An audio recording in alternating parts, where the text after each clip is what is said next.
Hello, welcome to my channel, folks. Come on in. I'm making this video. I've been working the last couple of days on this control box. It's basically going to be a control box that I put a solar system in. So it has a solar charger, and it also will control the inverter that I'm putting in. This is right here is the solar charger controller to charge your batteries. This right here is your battery monitor and your on and off for your inverter switch. And most people don't put this in.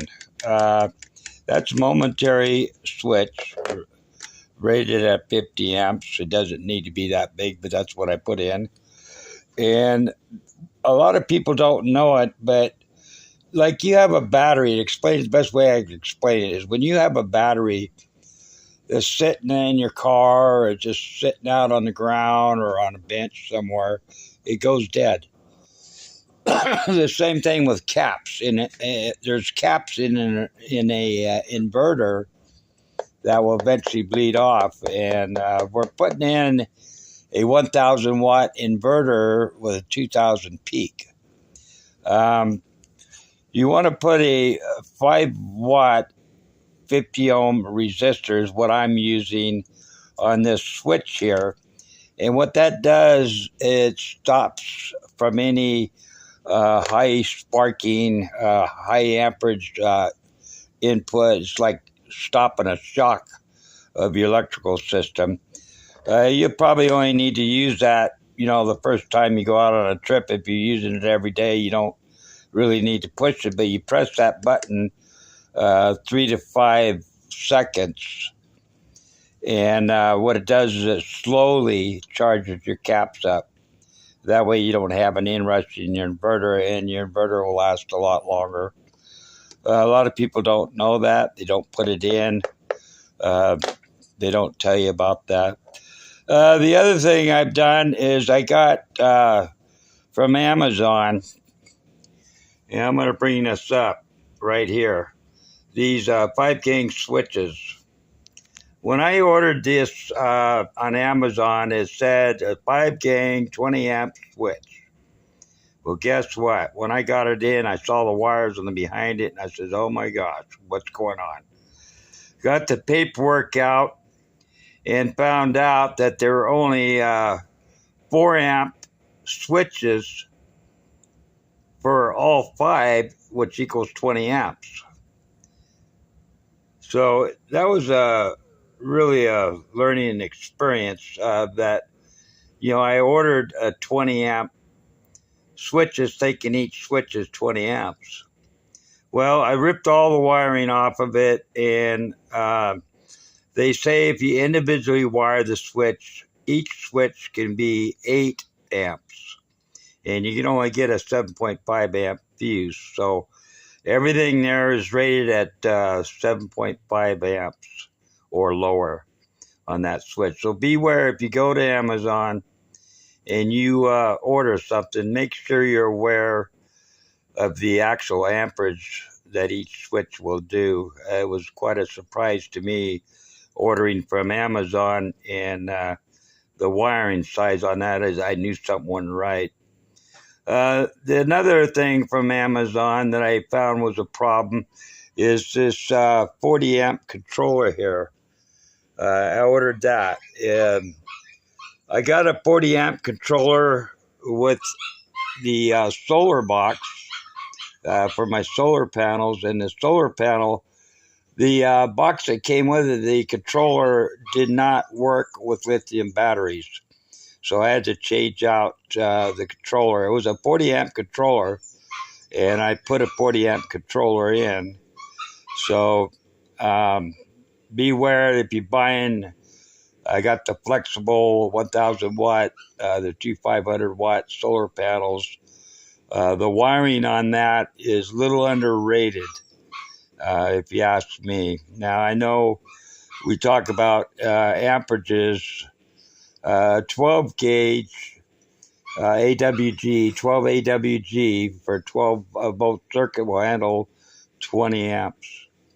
A 10 AWG will handle 30 amps. An 8 AWG will handle 40 amps. And a 1/0, 150 amps. That's your battery cables.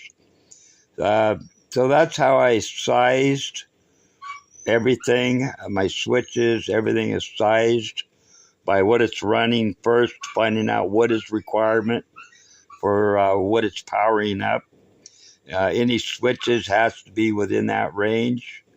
So you make sure that you're safely on that, and your wiring size is sized accordingly as well.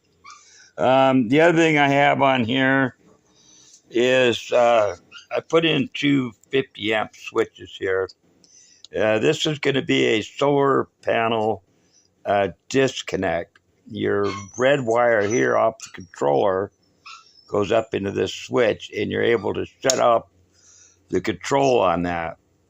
I haven't mounted it yet, but here on the bottom side, right in here, I'm going to have a disconnect for the 120 volt system and another disconnect here for the 12 volt system. You want to label your box that you have two power sources coming in. Make sure that everybody's aware that there's two power sources, and you can shut off to work in the panel. I put in, let's say, you can see it right here, where you can charge your phone, and you got a cigarette lighter here. I was hoping to go about 20 amps on that, but I'm limited to only 8 amps on that.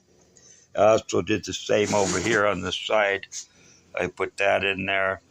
This red switch you're seeing here is for a jackery, being able to charge off the solar system into a jackery cable, which you can see right here rolled up. I haven't installed it yet all the way in the truck of the cab. So eventually I'll get that done. So this box is only about probably 80% completed. You can see I wired everything up in there. I've made notes on the back side of what things are. And the inside here. Now, I made, again, they have a 40 amp. You want to put a breaker and a fuse on both sides of your solar system.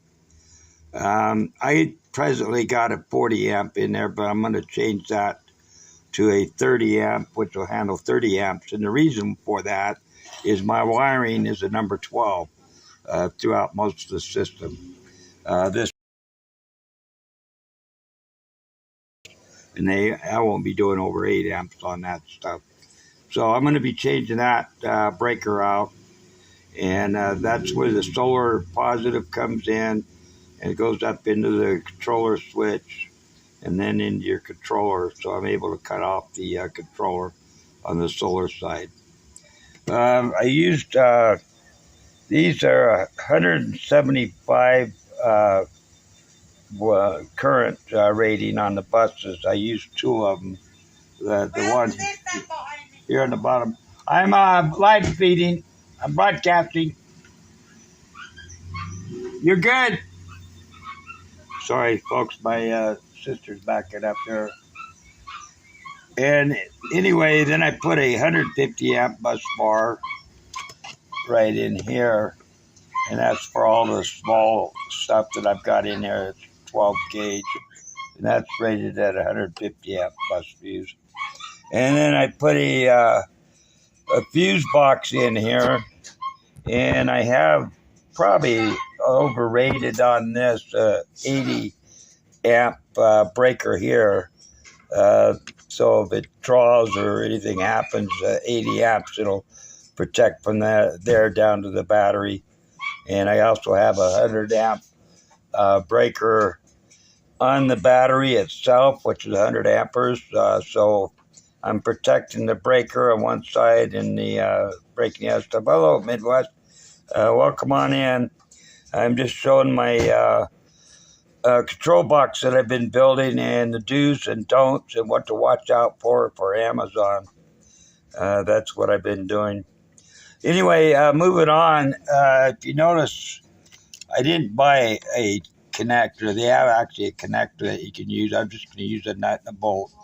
Your solar panel, your negative coming into your solar panel, you do not want to make it common. A lot of people make their solar panel negative to their common bus.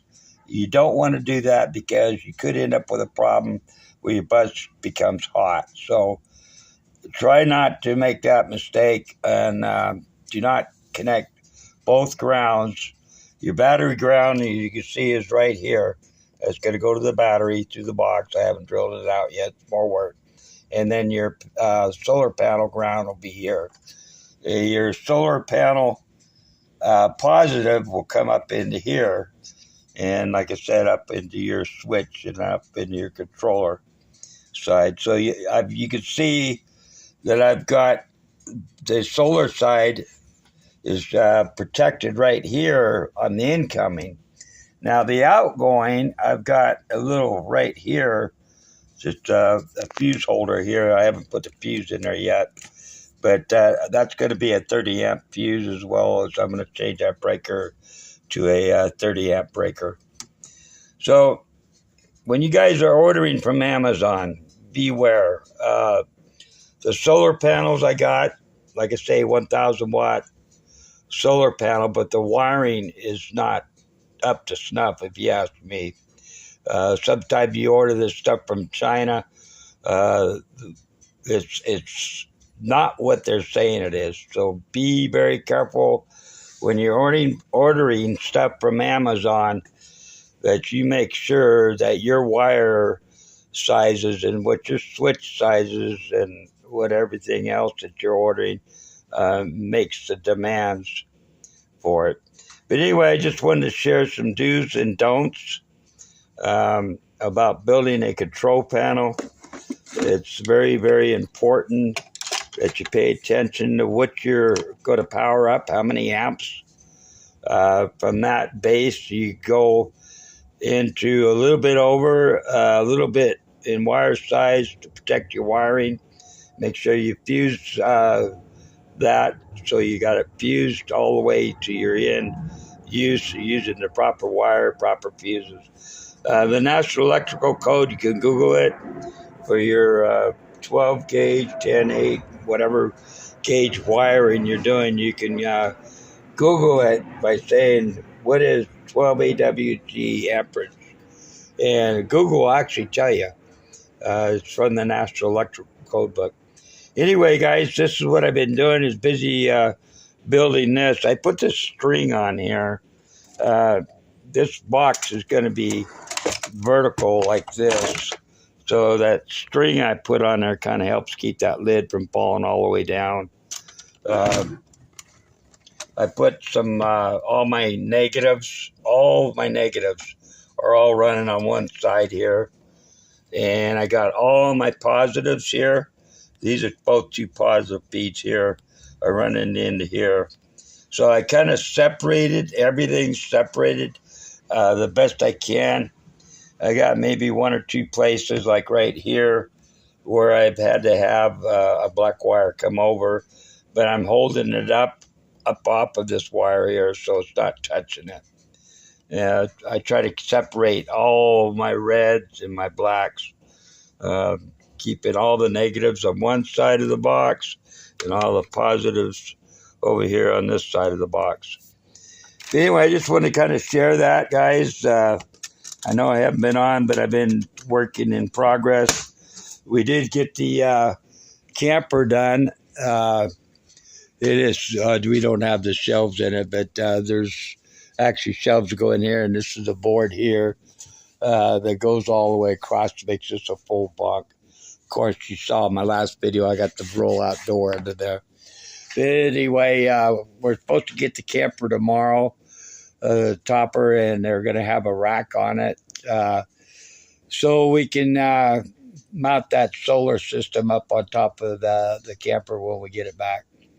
So anyway, guys, I just want to give you an update, show some do's and don'ts on building a electrical control box. Anyway, this is kind of my design. I kind of did it all by myself, thinking I was a project building engineer for Intel for many years, 30 years to be exact. And I happen to know a lot of things that most people don't about wiring. So that's why I'm making the video. Be aware. Make sure your amperage on your switches are the correct amperage. Your wiring size for what you're going to be running is the correct size. And it's all online. It's all information that can be found. Anyway, when I get this all done, I might make one more video. It'll probably be a week or two down the road. We're going out to go get some gold panning down in Lawson Bar tomorrow. Going from Gresham down there to Lawson Bar and get some gold. And anyway, we'll see you guys on the next one. And thank you, Midwest Accountability, for dropping in. Glad to have you. And we'll be putting out another video when we get further down the line here. Anyway, guys, you have a great day. Enjoy your day. I hope some of this information helps you if you ever go to build a control box as I've done here. Anyway, I love you guys. Without you, my channel would be nothing. Please leave your comments in the comment section. If you see anything I should do or didn't do or I missed or could have explained a little bit better, let me know. See you on the next one, guys. Bye-bye now.